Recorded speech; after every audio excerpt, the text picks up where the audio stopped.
नमस्कार दोस्तों, मैं अमोल कासार आपके साथ जुड़ चुका हूँ ओसीएम के कुछ इंपॉर्टेंट क्वेश्चंस लेके, जैसे जस्टिफाई।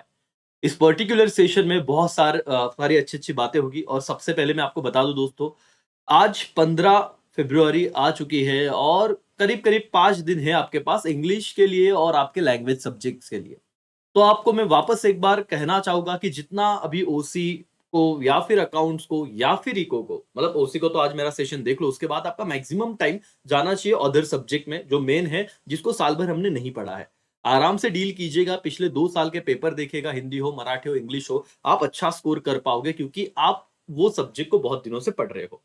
सर और मैडम, जो बच्चे अभी जुड़े हैं, बिल्कुल फटाफट से पहले तो लाइक कर दे। सबसे पहला छोटा सा काम, ताकि मैक्सिमम बच्चों तक हम लोग पहुंच पाए। यस।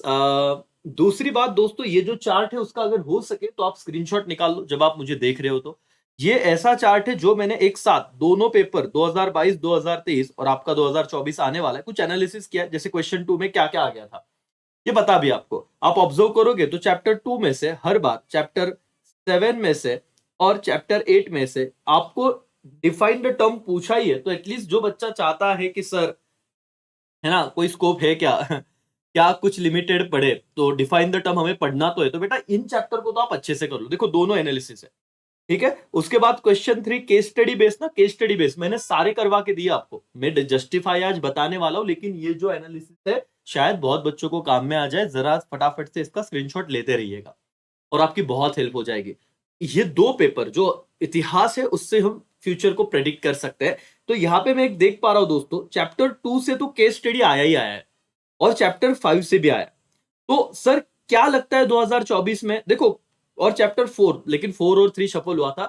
तो सर मेरा ये रिस्पॉन्सिबिलिटी है कि हम लोग जब केस स्टडी करेंगे, मेरा भले वन शॉट वीडियो देख लो आप, लेकिन आप क्या करोगे बोलो तो, चैप्टर 2 और चैप्टर 5 के केस स्टडी को थोड़ा अच्छे से टाइम देके सीरियसली पूरे फोकस के साथ कर लोगे। समझ में आ रहा है? तभी करना है, कोई दिक्कत नहीं, पूरे लेक्चर बना के रखे। लेकिन जो बच्चा बहुत ही ऐसे रिस्क लेना चाहता है, रिस्क मतलब क्या सर कि बाकी कुछ नहीं पढ़ा है उसने, तो वो ऐसे एनालिसिस पे जा सकता है। एनीवे सर, मैं आपको आज जो बताने वाला हूं दोस्तों, जस्टिफाई वाली पॉइंट पे मैं आज आने वाला हूं, और मैं बहुत बच्चों का डाउट है वो बहुत ज्यादा हद तक टेंशन खत्म हो जाएगा। कुछ बातें मैं आपको बताना चाहूंगा, जरा ध्यान से देखिएगा। और ये लेक्चर इसीलिए ज्यादा यूजफुल हो रहे हैं, मुझे पता है आप सबने पढ़ा है, मन में आपके वहम है कि सर आम्हाला लक्षात राहत नाही।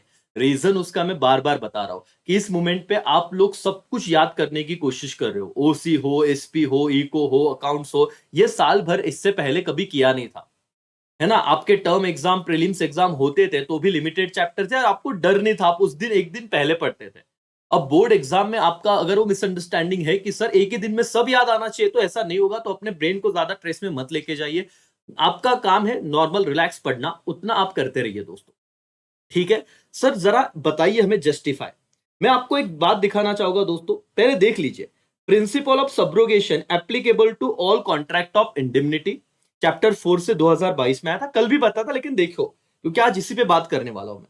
और cash can be withdraw any time, तो ये दो सवाल चैप्टर 4 में से आए थे और आज मैं वही कराने वाला हूं। चैप्टर 4 में से एक सवाल अगर आया, कितने क्वेश्चन लिखने हैं? Any two. अगर एनी टू हमें लिखने हैं, 4 में से 2 लिखने हैं, और 4 में से सर चैप्टर 4 में से अगर एक आ गया तो 4 मार्क्स का तो श्योर सक्सेस है ना, कि मिलना ही है। अब हमें यह देखना है क्या ये दोनों सवाल टेक्स्ट बुक के नीचे से पूछ रहे थे या कहीं से भी पूछ रहे थे। बच्चों का बहुत सवाल है, देखना, सब्रोगेशन वाला है और cash can be withdraw any time from ATM, वो वाला सवाल है। ठीक है सर, चैप्टर नंबर 4 अभी मैं आपको दिखाता हूं, जरा देखना, याद रहेगा आपको। और आप ऐसे पढ़ो, और फिर मैं आपको चैप्टर 4 के आज जस्टिफाई जितने उतने सब करवा के दूंगा, कैसे पढ़ना है वो भी बताऊंगा, और कैसे याद नहीं रहता तो आपका जो गलत मेथड होगा उसे सुधार दीजिएगा, और मेरी तरह जो मैं पढ़ा रहा हूं वैसे पढ़ लीजिएगा। सर जरा ये देखिए क्या हुआ। सर एक मिनट एक मिनट, कहां पे है? मैंने आपके लिए एनालिसिस सब निकाल के रखा है दोस्तों। 2 मिनट जाएंगे लेकिन इसका फायदा आपको ही होने वाला है, तो आप लोग टाइम दीजिए। यस सर, 2 क्वेश्चन मैंने आपको बताया थे, 2 एग्जाम में बैक टू बैक आए हुए चैप्टर नंबर 4 में से जस्टिफाई। अब हमें ये देखना है क्या ये क्वेश्चन हमारे टेक्स्ट बुक से आ जाइए, टेक्स्ट बुक के पेज नंबर, आप सब लोग आ जाइए टेक्स्ट बुक के पेज नंबर, कितना है सर वो? 93 पे, 93 पेज नंबर पे आइए। इन 6 में से ये तो टेक्स्ट बुक कब से सर? 2020 से प्रिंट आउट है, मतलब नया सिलेबस आया तब से प्रिंट हुआ है, बराबर ना बेटा? हाँ, तो देखो जरा, क्या आपको सवाल दिख रहा है टेक्स्ट बुक से ही पूछा गया था? Principle of subrogation applicable to all, 4 marks का सवाल एज इट इज था। और एक सवाल था sir, cash can be withdraw from ATM. तो क्या दोनों ही सवाल आपके टेक्स्ट बुक से थे? हाँ। तो बचे कितने सर अब? 1, 2, 3, ये 3 क्वेश्चन अगर आज हम कर लेते हैं, और सर हमारे हिसाब से, हमारे प्रिडिक्शन के हिसाब से सारी चीजें होती है, 4 मार्क्स का टेंशन खत्म ना? यस और नो? यस। तो एयर ट्रांसपोर्ट वाला हम पहले करेंगे आज, फास्टेस्ट मोड, क्योंकि आज हो सकता है पिछली बार उन्होंने कम्युनिकेशन को हाथ लगाया, इस बार 4 बार एयर ट्रांसपोर्ट को हाथ लगाया, अच्छे से करो। उसके बाद communication is essential for growth of business, ये सवाल करेंगे दूसरा। और फिर वेयर हाउसिंग इज इंपॉर्टेंट, ये 3 सवाल अच्छे से करेंगे। फिर आपको देखना है तो पिछले भी देख लें। क्या आप लोग रेडी हो? चैप्टर 4 का इस तरीके से अगर आपने पढ़ा तो कितना रिलैक्स फील होगा, आपका कॉन्फिडेंस किस लेवल पे बढ़ेगा दोस्तों। आज दिन भर था, आपने पूरा दिन लिया पढ़ने को, शायद इस सिस्टमैटिक तरीके से पढ़ो ना, तो आपका भी टेंशन कम हो, दूसरों को भी टेंशन ना है ना। और जब अपने को टेंशन आता है तो फोन तो ऐसे बातें चलती सर, 2-2, 3-3, 4-4 घंटे, अब क्या बताओ, है ना। सब सब साथ में आ जाते टेंशन वाले, एक पार्टी बन जाती उनकी। चलो, बिना समय गवाए सर हम लोग आते हैं वो 3 क्वेश्चन पे। रिलैक्स रहना, आप देखना बहुत सारी चीजें होगी और मैं आपको बताऊंगा बेटा, आपको याद भी रहेगा। अपने आप पे भरोसा करना सिर्फ, ठीक है। ये पीडीएफ मैंने ऑलरेडी दे दिया आप लोगों को अपने टेलीग्राम पे।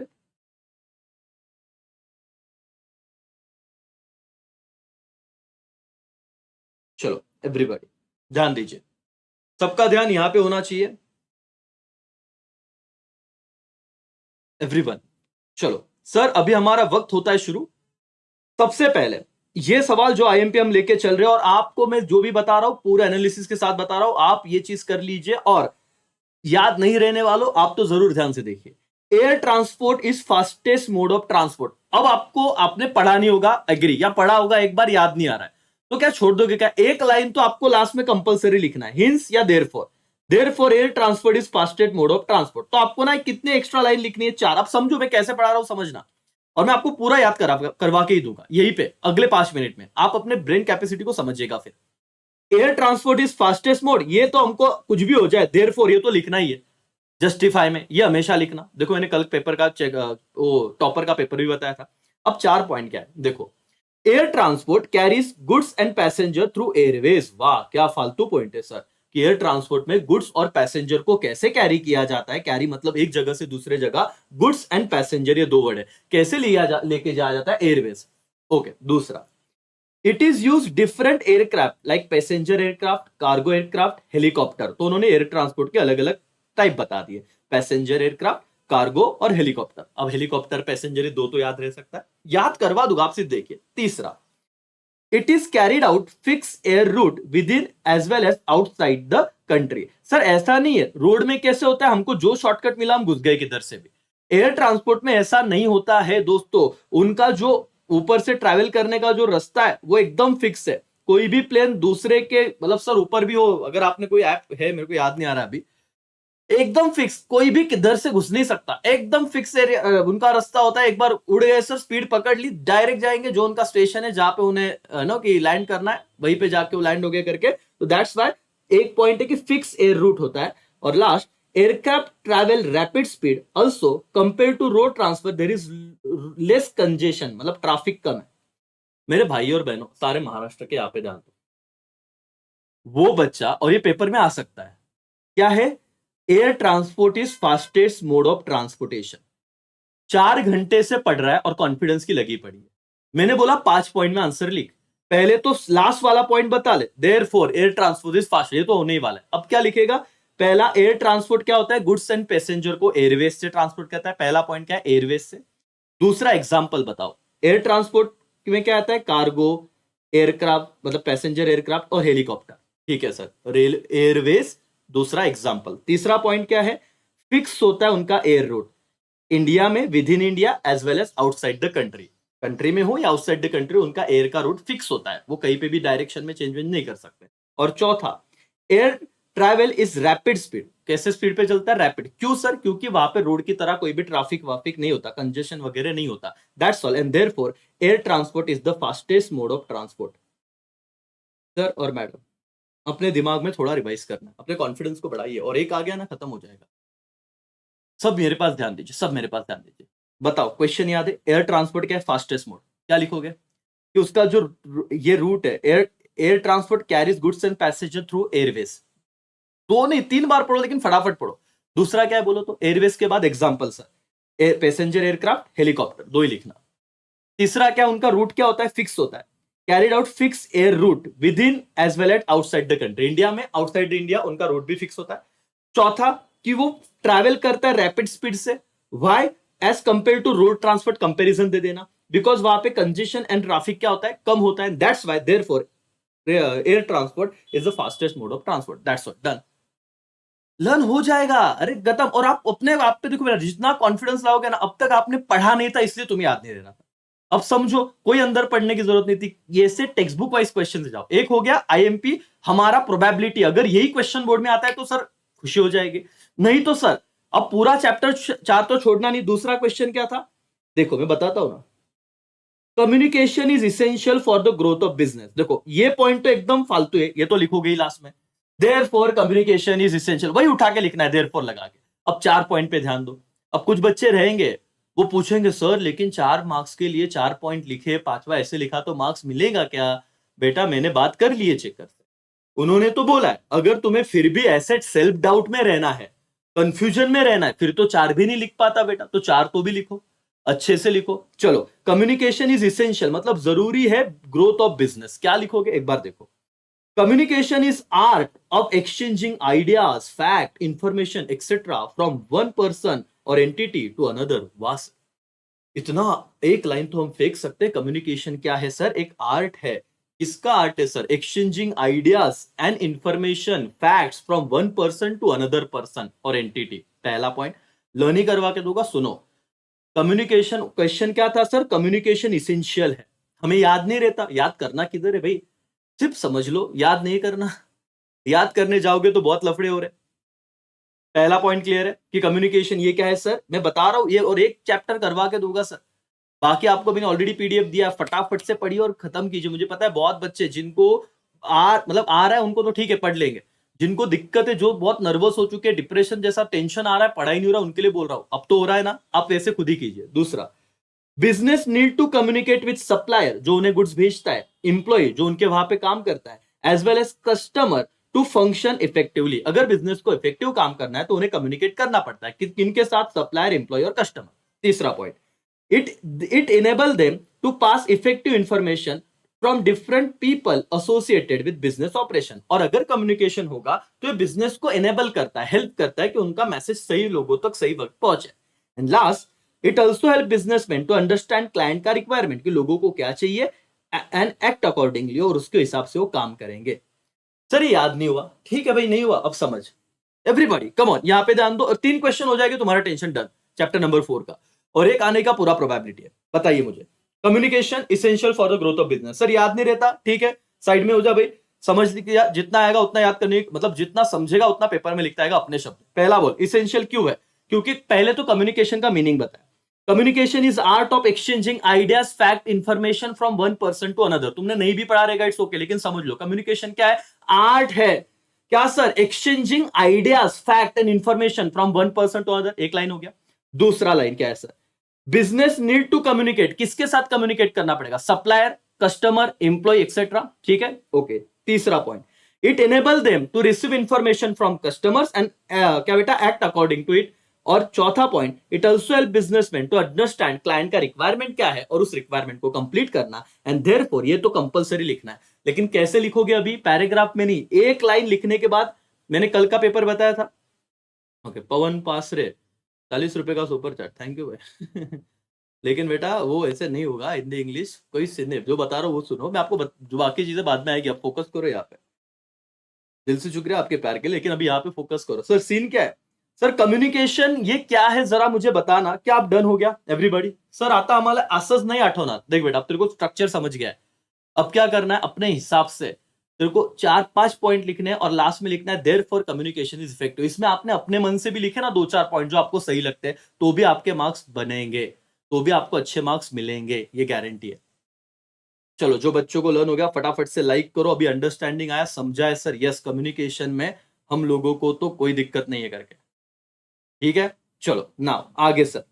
तो ये दो सवाल तो हो गए। अब एक सवाल बचता है वेयर हाउस वाला। Warehousing is important. अब मुझे बताओ, एक पॉइंट तो फिक्स, ठीक है sir, 4 point. Warehousing is a group of activity connected with storing and preserving store goods from the time of production till the time of consumption। अब मैं समझाता हूं व्हाट इज वेयरहाउसिंग। समझ लो, इतना लर्न नहीं होगा, इंग्लिश समझो। वेयरहाउस एक ऐसा एक्टिविटी है सर, ग्रुप ऑफ एक्टिविटी, वो गुड्स को स्टोर करता है। और प्रिजर्व करना मतलब संभालना। किससे संभालना sir? Preserving store goods from the time of production till the time of consumption. Production होने से लेके कंजम्पशन तक। जनवरी में कोई गुड्स प्रोड्यूस हुआ है, मार्च में उसका डिलीवरी करना है, तो जनवरी से लेके मार्च तक किसी गुड्स को स्टोर और संभाल के रखने से रिलेटेड जो भी एक्टिविटी होती है वो कहां पे होती है? वेयर हाउस में होती है। दूसरा, it is one of the important service which support business activity. ये कितना फालतू पॉइंट था, लेकिन इसके लिए सेकंड पॉइंट बनाया। देखो, आप भी ऐसे लिखिए, बिल्कुल मत डरिए। आपको जो लग रहा है वैसे लिखो, मार्क्स जरूर मिलेंगे, लेकिन पॉइंट में लिखिए। ये जैसे 4-5 बिजनेस सर्विसेज है, बोलो तो कौन सा 5 बिजनेस सर्विस है बेटा? बैंकिंग, इंश्योरेंस, उसके बाद वेयर हाउस, ट्रांसपोर्टेशन, कम्युनिकेशन, ये 5 सर्विस है। तो उन्होंने क्या लिखा? It is one of the important services जो सपोर्ट करता है। तीसरा, it perform a wide range of function such as price को स्टेबल रखना। अभी जिन बच्चों ने मेरा वो लेक्चर देखा रहेगा फंक्शंस ऑफ वेयर हाउस, वो कुछ फंक्शन उठा लिए इन्होंने। प्राइस को स्टेबल रखना, फाइनेंसिंग, ग्रेडिंग, पैकिंग, ट्रांसपोर्टेशन, बना लो अपने हिसाब से। फंक्शंस के हेडर भी पड़े रहेंगे तो भी एक पॉइंट बना। फिर warehousing also create time and place utility. Sir ये तो पॉइंट बहुत बच्चों ने पढ़ा ही होगा, नहीं पढ़ा तो याद रखो, मैं अभी करवा देता हूं। वेयर हाउस क्रिएट क्या बेटा? Time and place utility, and therefore warehouse is important. That's all, justify हो गया सर।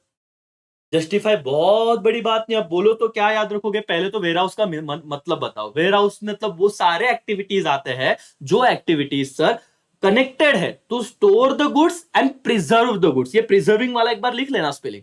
प्रिजर्विंग गुड्स कब से लेके?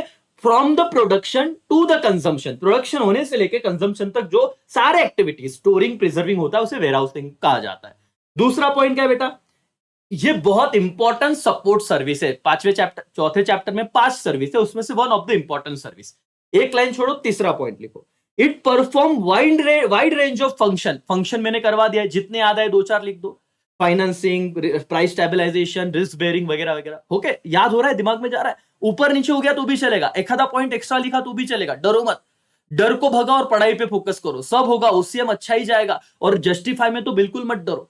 8-4 में से अगर एक भी आपके पकड़ का आ गया सर, खत्म। बना सकते हो आप आंसर सर। और क्या है sir? Warehousing create time and place. ये याद रखना, वेयर हाउस कौन सा यूटिलिटी? दोनों यूटिलिटी क्रिएट करता है, टाइम और place, and that's why therefore warehouse is important.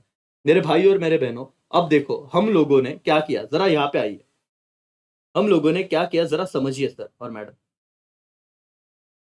हमने देखा कि टोटल आपके चैप्टर नंबर 4 में, हमने देखा कि टोटल आपके चैप्टर नंबर 4 में जस्टिफाई के क्वेश्चन कितने दिए हैं। आपको ऐसे ही पढ़ना पड़ेगा सर। आपके चैप्टर नंबर 4 में सर जस्टिफाई के टोटल 5 क्वेश्चन दिए हैं, जिसमें से सर ये क्वेश्चन आ गया है पेपर को, ये क्वेश्चन आ गया है पेपर को। अब जो क्वेश्चन आना बाकी है सर, उसमें हमने कौन सा पॉइंट कर लिया जरा बताइए सर। इसमें हमने air transport fastest mode of transport किया। अब कुछ पॉइंट याद आ रहा होगा, है ना? याद आ रहा है कुछ पॉइंट? बोलो बेटा। कि एयरवेज है ना, उसका रूट फिक्स होता है, ट्रैफिक वाफिक नहीं होता। अपने मन से अभी रटा नहीं हमने, लेकिन हमको कुछ तो याद आ रहा है ना? एंड देयरफॉर लिख दो सर, कुछ तो यार 4-5 पॉइंट तो लिखेंगे। Communication is essential for growth of business. बताओ कम्युनिकेशन का मतलब। Communication means what? Is the art of क्या? Exchanging ideas, fact, information from one person to another person, है ना? कि communication is very essential to know क्या ना बेटा, कि टू नो द आइडियाज या बेटा to know the requirement of customer, supplier. आप ऐसे लिख सकते हो। तो जरूरी नहीं कि आपको एज इट इज रटता हो, क्योंकि जस्टिफाई में आपको मार्क्स देगा चाहिए, क्योंकि ओसीए में जस्टिफाई मतलब एक ब्रॉड चीज हो जाती है। और फिर आप 1-2 पॉइंट और लिखना, कम्युनिकेशन खत्म। और वेयर हाउसिंग इंपॉर्टेंट, अभी किया। वेयर हाउस का मतलब बताया, टाइम यूटिलिटी, प्लेस यूटिलिटी वाला पॉइंट ऊपर नीचे आ जाए तो भी चलेगा, लेकिन कौन कहता है कि हमें चीजें याद नहीं होगी? इतना तो कॉन्फिडेंस रखना पड़ेगा सर आपको। खत्म। चलो डन। समझा चैप्टर नंबर 4? एक बार ये प्रिंसिपल ऑफ सब्रोगेशन और ये चीज वन टाइम रीड करनी है आपको, ठीक है? मैं आपके भरोसे छोड़ता हूं, ये पीडीएफ आपको देके रखा है। लेकिन सर हर एक चीज नहीं लर्न करवा सकते आपको, मैं सिर्फ एक स्ट्रक्चर बता रहा हूं। आपने चैप्टर 4 किया, इसके एटलीस्ट टेक्स्ट बुक के क्वेश्चन कर लिए जस्टिफाई, ओके, तो आपका एक सेंस तो बन गया, आपको अंडरस्टैंडिंग आ गई कैसे लिखना है। अब आप जाइए चैप्टर नंबर 8 पे जाइए, 1 4 7 8 के सारी चीजें ऐसी ही कीजिए। समझ रहा है दोस्तों? यस और नो? चैप्टर नंबर 4 पे और बाकी 2 क्वेश्चन जो आए थे, वन टाइम एक बार अंडरस्टैंडिंग लेके जाना, सीधा मत छोड़ना, नहीं तो सर आपका ऐसे होगा कि उन्होंने ये सवाल वापस रिपीट कर लिया। सब्रोगेशन हो सकता है, रिपीटेशन एक आधा क्वेश्चन होता है, आप कीजिए, पढ़िए सिर्फ एक बार, बाकी आपको कुछ नहीं। और सर मतलब अभी ऐसे नहीं बोलना कि मेरे को सर चाहते हो, आपने कहा एक ही क्वेश्चन करना है, टेलीग्राम में शेयर किया बेटा पीडीएफ। ओके सर, ये तो हो गया ये वाला चैप्टर। अब सर हमें बताइए आप थोड़ा, आप तो हमें कैसे ना टेंशन बहुत है सर, तो आप एक काम कीजिए सर, हमको ना अभी इसमें देखो 3 क्या हुआ था, marketing is significant to consumer, ये सवाल आ गया था। अब ये देखना है मुझे कि टेक्स्ट बुक का था क्या। अगर टेक्स्ट बुक का था तो फिर ठीक है, चैप्टर नंबर 8 से सवाल है, और नहीं था तो फिर मेरे को टेंशन आ जाएगा सर कि टेक्स्ट बुक के नीचे से तो पूछ नहीं जा रहा है, पूछा नहीं जा रहा है, तो होना चाहिए टेक्स्ट बुक का ही होना चाहिए सर ये सवाल, 8वें चैप्टर का है, देखेंगे सर जस्टिफाई। देखो है क्या दोस्तों, यस और नो? कॉन्फिडेंस बढ़ाओ, सारी चीजें आपके टेक्स्ट बुक के यहां से आएगी। तो 1 4 7 8 जस्टिफाई, छोटे छोटे 5 5 6 6 क्वेश्चन रहेंगे, जिन्हें लगता है ना कॉन्फिडेंस है बेटा ये कर, देखो 2 तो मिल जाएंगे और खुशी है, फिर टेंशन नहीं बिल्कुल। डन, रिस्क लेना पड़ेगा, अब कैलकुलेटिव रिस्क तेरे को खेलना ही पड़ेगा। 2 क्वेश्चन है, तो ये वाला डन हो चुका है सर, आ चुका है 2022 के पेपर में हमने देखा, ठीक है। अब सर इससे रिलेटेड हम लोग जाएंगे और थोड़ी थोड़ी चीजें मैं आपको सिर्फ बता दूंगा ताकि आप लोगों का कॉन्फिडेंस बिल्ड हो जाए, और आप जो टेंशन में हो, पीडीएफ आपके सामने, फटाफट से वन टाइम रीड कर लेना, खत्म हो जाएगा, ठीक है। ये वाला एक क्वेश्चन है जो आईएमपी लग रहा है कि promotion play important role in marketing. चलो शांति से देखो एक बार, कोई घाई नहीं करना है सर, फटाफट अगर पढ़ा भी दूं तो भी क्या फायदा उस चीज। अभी जितना पढ़ा है मुझे इतना लग रहा है कि सर हाँ, इससे बच्चों को जरूर कॉन्फिडेंस बिल्ड होगा कि हाँ सर लग रहा है कुछ।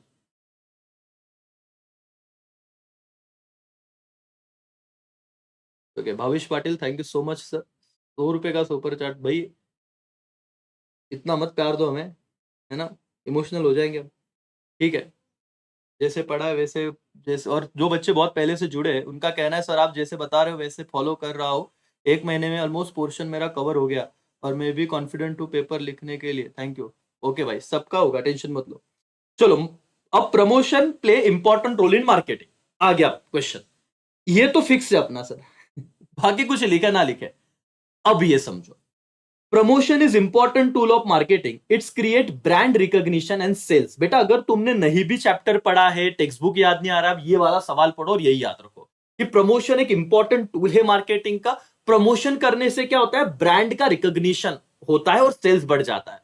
मैंने कहा ना कि गले में खिचखिच, क्या होगा, विक्स की गोली लो, खिचखिच, जो विक्स की गोली क्यों दिमाग में आई, प्रमोशन, इससे ब्रांड का रिकॉग्निशन हुआ, और कभी भी गले में खिचखिच हुआ तुम बोलोगे विक्स, तो ये क्या हो गया, सेल्स भी बढ़ गया। तो पहला, promotion play important role in marketing, देखो सब याद रहेगा पहले लिखने का, प्रमोशन ये मार्केटिंग का इंपॉर्टेंट टूल है जो क्रिएट करता है ब्रांड और इंक्रीज करता है क्या बेटा, सेल, ठीक है। It help to create awareness about products among the consumer, कितना कॉमन सेंस था कि अगर मैं प्रमोशन करूंगा तो मेरे ब्रांड का रिकॉग्निशन, अवेयरनेस, अवेयरनेस मतलब इंफॉर्मेशन लोगों में पहुंचेगी। तीसरा, it convey the features of product to potential buyer, underline करना पोटेंशियल बायर, सब पता होगा मैं, टेंशन मत लो बेटा, potential buyer, and induce them to buy it. Features बताता है सर, कमर दर्द हो रहा है मुंह लगाओ, खिचखिच हो रहा है विक्स की गोली लो, पेट दुख रहा है इनो लो इनो, 6 सेकंड में आपका पेट दुखना बंद। समझो इस पॉइंट को, थोड़ा समझो, सीधा रीड करोगे तो दिमाग में नहीं रहेगा। मोक्ष उपाध्याय, थैंक यू सर। सीधा आप लोग अगर अगर आप लोग सीधा लर्न करने जाओगे तो याद नहीं रहेगा और फिर फ्रस्ट्रेशन होगा। आप समझो, ये क्वेश्चन आता है ऐसे समझ के पढ़ो, यही आने वाला है, प्रमोशन प्ले इंपॉर्टेंट रोल, और अब कॉन्सेंट्रेशन अपने आप बढ़ गया। प्रमोशन क्या क्रिएट करता है, ब्रांड, और क्या इंक्रीज करता है, सेल। दूसरा, it help to create awareness amongst the क्या बेटा, about the product amongst the consumer. It convey features of product, कि आपने अगर इनो लिया पानी में डाल के, अभी कैसा लेना है वो भी तो एडवर्टीजमेंट किया, पानी में डालो, लगेज पी लो, ओके, तो इंड्यूस किया बायर को कि तू खरीद। और last, promotion mix include tools such as, promotion में क्या क्या इंक्लूड होता है, advertisement, direct marketing, sales promotion, personal selling etcetera. और पांचवा पॉइंट तो अपना है जय माता दी, hence therefore promotion play important role in marketing. तो लर्न करना है सर, 5-5 मिनट में लर्न हो रहा है, तुम बोल रहे पढ़ाई नहीं हो रही, ऐसे क्या बात कर रहे सर? जो बच्चे जुड़े हुए उनका तो सब कुछ हो रहा है। पीडीएफ बेटा अपने टेलीग्राम चैनल पे मिल जाएगा, AKCA अमोल कासार नाम डालो, वहां पे मिल जाएगा। ठीक है, चलो प्रमोशन प्ले इंपॉर्टेंट रोल, मारी मेरे को एकदम क्लियर दिमाग में चाहिए, बाकी कोई झंझट नहीं, मेरे को लर्न चाहिए, क्वेश्चन मतलब चाहिए। लर्न मतलब सर समझा, जैसे प्रमोशन बोला क्या बोलोगे sir, it is important tool of marketing, जो क्या क्रिएट करता है, ब्रांड का रिकॉग्निशन और सेल्स। सर लेकिन पेपर में ऐसा एज इट इज याद नहीं आया बेटा, देख कुछ तो याद जरूर आएगा, तू लिख तो पाएगा, छोड़ के तो नहीं आएंगे, और मार्क्स मिलेंगे जरूर। Promotion create brand recognition and sale, it help to create awareness about the product amongst the consumer, लोगों में क्रिएट करना अवेयरनेस। तीसरा, ये फीचर्स बताता है प्रोडक्ट को, किसे, पोटेंशियल बाय, ताकि वो इंड्यूस करे, इंड्यूस मतलब उकसाना, बाय करना, कि खरीद ले, है ना। कॉलेज में हो परफ्यूम लगाओगे तो, है ना, बाकी तो पता ही आपको क्या कैसे कैसे ऐड आते हैं। लास्ट, प्रमोशन के टूल्स बताओ। अब प्रमोशन मतलब मार्केटिंग, क्या क्या टूल्स है sir, direct marketing, sales promotion, personal selling, और लास्ट में लिखना हिंस। चलो मुझे 4 कीवर्ड बताओ। पहला कीवर्ड क्या है, ब्रांड रिकॉग्निशन, सेल्स बढ़ाता है। दूसरा कीवर्ड, अवेयरनेस बढ़ाता है प्रोडक्ट के बारे में। ठीक है, तीसरा कीवर्ड, फीचर्स बताता है प्रोडक्ट का और बायर को इंड्यूस करता है, उकसाता है कि तू ये खरीद ले। चौथा, प्रोडक्शन में क्या क्या आता है, direct marketing, sales promotion, personal selling. And पांचवा तो हम ऐसे ही लिखेंगे, therefore promotion play important role in marketing. Justify खत्म। हाँ, कैसे लग रहा है बेटा? अब तुम और 2 बार एकदम फटाफट पढ़ो, ऐसे वैसे कुछ बच्चों को मैंने देखा है, ऐसे मरे हुए बुक लेते हैं, ऐसे ऐसे बैठे रहते हैं लाइब्रेरी में किधर, ऐसे बोले एक ही क्वेश्चन क्या चल रहा है, फिर उसको लाता, इतनी जिंदगी मैंने क्यों टाइम पास किया, भगवान मैंने ऐसा क्यों कर दिया। अरे भाई तुम बाहर निकलो, मोटिवेट हो, थोड़ा किधर तो रनिंग करके ऐसे जोश में पढ़ाई करने का, मरे जैसे पढ़ने का नहीं सर, तो फटाफट हो जाएगा। क्विकली फटाफट 2-3 बार, तू जितना तू एक बार नहीं पढ़ रहा, मैं 4 बार पढ़ के बता रहा हूं और ट्राई कर रहा हूं, ऐसे ही पढ़ो, याद रहेगा और समझेगा भी। ठीक है सर, हाँ सॉरी ज्यादा मैं भावना में बह रहा हूं, लेकिन ठीक है। There is need of branding to get recognition amongst the consumer. पहले समझो कि अगर आपको लोगों में आपके ब्रांड का रिकॉग्निशन, मतलब आपको लगता है कि आपकी पहचान हो, तो ब्रांडिंग चाहिए। तर आम्ही तो चॅप्टर 8 वाचला नाही, जस्टिफाय आम्हाला येत नाही, एक तो फिक्स है। Therefore, there is need of, therefore the, कुछ भी लिखो सर, ये लाइन तो अपना फिक्स है। अब मैं जो बता रहा हूं सब वर्ड बाय वर्ड याद नहीं रखना है, समझना है। Brand refers to the name of the product, पहला पॉइंट याद आएगा क्या बेटा, ये तो बोल, ब्रांडिंग मतलब क्या, ब्रांड का मतलब प्रोडक्ट का नाम, brand refers to name of the product. ठीक है, दूसरा, branding is the process giving special identity to product which help, अब ये बहुत बड़ा है, which help unique brand name in order to differentiate from the competitors product. ठीक है, अब बेटा मैंने क्या कहा, ब्रांडिंग, है ना, गले में खिचखिच बोल रहा हूं तो तुम लोगों को विक्स की गोली याद आ रही ना, ये प्रमोशन का स्ट्रैटेजी है, एडवर्टीजमेंट तो वो उधर भी लिख सकते हो, लेकिन ये ब्रांडिंग का तरीका है। अच्छा दूसरी बात, ब्रांडिंग मतलब क्या, कि आपने जोमेटो, अगर रेड टी शर्ट में आपने देखा कि कोई डिलीवरी करने जा रहा है, हेलमेट है, रेड टी शर्ट है, बैग है रेड करके, आपको बराबर लगता है जोमेटो है, इसलिए उन्होंने ब्रांड क्रिएट किया कि फूड डिलीवरी है, लेकिन समझ आ रहा है क्या बेटा, ब्रांडिंग एक प्रोसेस है जो स्पेशल आइडेंटिटी देता है प्रोडक्ट को विद द हेल्प ऑफ क्या बेटा, unique brand name and differentiate from other customer, बोलते ना कि कॉम्पिटिटर प्रोडक्ट।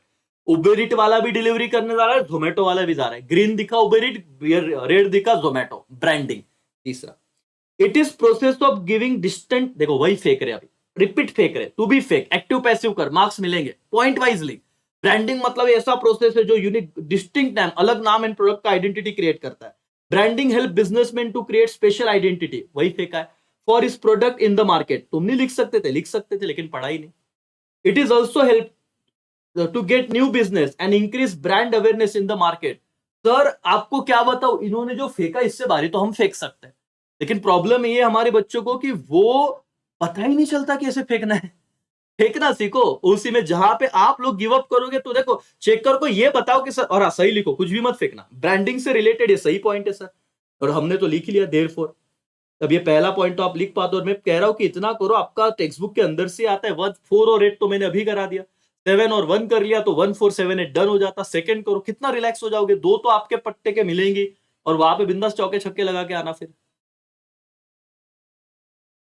ठीक है, डन सर। तो ये हो गया, एक बार आप रीड करना, वापस चाहता हूं कि मैं बार बार बताऊं, लेकिन फिर अभी क्या, ठीक है। Marketing help in increasing consumer awareness, देखो अभी सब इसका कॉमन एक क्रक्स पकड़ लो। अब तुमको क्या लगता है सर, अंदर सारा आंसर ना सेम है, हमारा प्रॉब्लम क्या हो रहा है सर, हम लर्न कर रहे हैं, ऐसा नहीं कर रहे सर। लेकिन हमने देखो अभी वो वाला क्वेश्चन बताया तुमने पहला, हाँ, ये लास्ट वाला देखो, कौन सा किया, प्रमोशन, ठीक है, हमने ये लर्न किया सर। फिर हमने ना ब्रांडिंग किया सर। फिर हम अभी क्या करेंगे सर, ये वाला कि मार्केटिंग हेल्प इंक्रीजिंग कंज्यूमर। अब हमारा ना सर मिक्स हो जाता है सब, क्यों डर रहे हो, होने दो ना मिक्स, मतलब आपको सिर्फ उसके कंटेंट को, कीवर्ड को पकड़ना है, तेरे मार्क्स कट नहीं हो गए बेटा। और ये कहीं पे भी ऐसे टेक्स्ट बुक में है क्या, ये जनरल नॉलेज पे लिख, जनरल नॉलेज मतलब कंसेप्चुअल बेसिस पे लिखना है ये वाला सवाल, कहीं पे भी इसका स्टैंडर्ड फॉर्मेट नहीं है, तुम समझो इस बात को, तो आपको मार्क्स पक्का मिलेंगे। ओके, चलो क्या है बेटा, लास्ट क्वेश्चन है, marketing help in create consumer awareness, तो ये वाला तो हमारा फिक्स है सर, ये तो लिखेंगे। Marketing create awareness in the society as its form, and क्या बेटा, एडुकेट द कस्टमर, ये क्या करेगी, कस्टमर को एजुकेट करेगी कि भाई तुम ये प्रोडक्ट खरीदो, अच्छा है वगैरह वगैरह। It help the customer to know about the new product service available in the market and also create awareness about the usefulness of customer. Sir वो रिकॉग्निशन पढ़ा था ना आपने, ब्रांडिंग, बिंदास फेंको, ये जो था ना प्रमोशन, पूरा लाइन उसके ऊपर से उठा के फेंको, मार्क्स मिलेंगे सर। सिर्फ मार्केटिंग लिख देना बस, कि मार्केटिंग करेंगे तो कस्टमर को पता चलता है न्यू प्रोडक्ट के बारे में, क्या क्या सर्विस अवेलेबल है, अवेयरनेस क्रिएट होती है, यूजफुलनेस पता चलती है, बिंदास अपने हिसाब से लिखो। फिर marketing enable consumer to compare product feature price availability. अब इसमें जब आप लिखोगे ना मार्केटिंग बेटा, तो अमेजोन की साइट को, वेबसाइट को इमेजिन करो, आपको अभी कोई फोन लेना है, तो सेम प्राइस में वो दो फोन कंपेयर कराता है ना। तो देखो मार्केटिंग क्या बेटा, marketing enable consumer to compare product का feature price availability and other essential क्या बेटा इंफॉर्मेशन अबाउट द, जैसे एड्रेस क्या है, फोन नंबर क्या है, प्रोडक्ट कहां पे रिलीज होगा, कितने आवर्स में रिलीज होगा, कौन से वेबसाइट है, ये फलाना ढेकना, एक बार रीड कर बेटा, ज्यादा वक्त नहीं है अपने पास, एग्जाम के पहले करेगा फिर भी पूरे मार्क्स मिलेंगे, ठीक है। तो जस्टिफाई में ये वाला 10 मार्केटिंग, ठीक है, अभी इसमें इतना लोड मत लो, लेकिन आया तो आप अपने हिसाब से लिख सकते हो और मार्क्स मिलेंगे सर, इसका गारंटी है। जस्टिफाई में जिन्हें दिक्कत हो रहा है, सिग्निफिकेंट में भी वही है, मॉरल प्रेशर बढ़ाता है कि खरीदो, पर ठीक है, अभी इसमें क्या है, एक बार रीड करना दोस्तों, आपको पीडीएफ दिया हुआ है, और दैट्स ऑल। मैंने 2 चैप्टर कराए हैं दोस्तों, अब करीब करीब आपके बच चुके हैं 6:30। वैसे तो बहुत टाइम आपके साथ रहने की इच्छा है, लेकिन ठीक है, मैं और भी कुछ चीजें लेके आऊंगा। अब आप देखो 2 चैप्टर का है, 7वां और पहला चैप्टर, अब धीरे धीरे, कोई घाई नहीं है। आज का तारीख क्या है सर, अब इंग्लिश पढ़ो ना, अच्छे से पढ़ो, इंग्लिश पढ़ो, आपको लगता है आप थोड़ा मराठी हिंदी पढ़ो, ओसीएम में छुट्टी है ना, तो जस्ट इमेजिन आज 2 जस्टिफाई कर ले 2 चैप्टर के, कल और आज 2 चैप्टर करेंगे। सिर्फ आपका काम क्या है, पीडीएफ से इसको अच्छे से पढ़ो, एकदम अच्छे से 2 बार रिवाइज कर लो, तो एकदम रिलैक्स हो जाओगे, खत्म। तो शॉर्ट आंसर वाला भी करेंगे, ठीक है। 400 लाइक कर दिया, thank you so much. Okay, धन्यवाद दोस्तों। तो देखो दोस्तों, अगर मैं दिन भर यहाँ पे रहा ना, आपको ऐसे लगेगा सर आपको ही देखते रहे, लेकिन मेरा ऐसे मानना है, आप जरूर कोई भी टीचर से पढ़िए, लेकिन उसके बाद जरूरी है आपको एक बार उसे देखना, अपने हिसाब से पढ़ना, क्योंकि जैसे आप देखोगे पढ़ोगे, आपको ज्यादा अच्छे से याद रहेगा।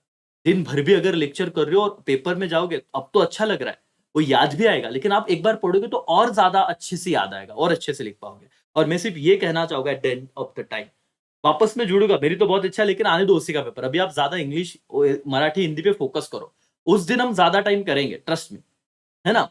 तो आप लोगों को अब क्या करना है दोस्तों, ये समझ गया, तरीका समझा आपको, पक्का। चौथा और 8वां चैप्टर मैंने पीडीएफ पूरा शेयर किया है, वो देखो, इफ पॉसिबल उसका प्रिंट आउट निकालो, फटाफट से करो। 7वां पहला चैप्टर भी देख लेंगे और डन। और कोई डरो मत, कोई डरो नहीं बेटा, डर, जो डर गया वो घर गया, बिल्कुल डरने का नहीं। देखो डर के भी कुछ उखड़ने वाला है नहीं, कॉन्फिडेंस ऐसा रखो कि हम लोग टॉपर है, सोच ऐसी रखो कि हम लोग टॉपर है। सर क्या बोलना बहुत इजी है, तो सोच, तो पढ़, और हे ही लास्ट मोमेंट पे पढ़ के मार्क्स लाना किसी एरो गेरो का खेल नहीं सर, है ना। बहुत अलग किस्म के लोग हैं हम, इंडियंस है, इतने कम टाइम में पढ़ के भी हमारा स्कोर देखना 80 के ऊपर रहेगा, और 10वीं में तुमने तो खुद उसका, खुद गवाह हो आप लोग उस चीज के, बिल्कुल मत डरिए, ठीक है।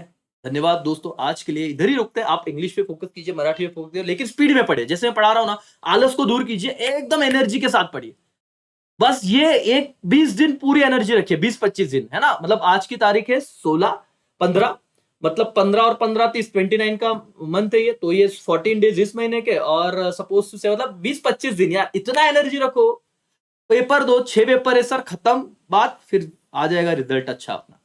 तो थैंक यू सो मच दोस्तों, यहाँ पे रुकते हैं। आप सबको बहुत अच्छे से डिस्क्रिप्शन में टेलीग्राम का लिंक दिया है बेटा, जाओ देखो, नहीं तो व्हाट्सअप चैनल भी वहीं पे है, मतलब अमोल का सर, नहीं तो सर्च करो मिल जाएगा आपको, नहीं तो आई विल ट्राई कि वापस दे दो मैं, तो देखो डिस्क्रिप्शन में देखो मिल जाएगा आपको। तो थैंक यू सो मच भाई और बहनों, पढ़ते रहो, मोटिवेट रहो यार, डिमोटिवेट मत होना, छोटा सा एग्जाम है, इजी है, हो जाएगा, सब प्रेडिक्शन है, बिंदास, फिर आप डरो मत, लड़ो लड़ो लड़ो लड़ो, बहुत अच्छे से चीज क्लियर हो। Bye, take care. चलो इंग्लिश पढ़ो, है ना, इंग्लिश मराठी हिंदी, साल भर दिया नहीं, इज्जत दो थोड़ा सर, वो भी इज्जत मांगता है, 80 मार्क का ये, वो भी रिस्पेक्ट दो उसको, पढ़ो।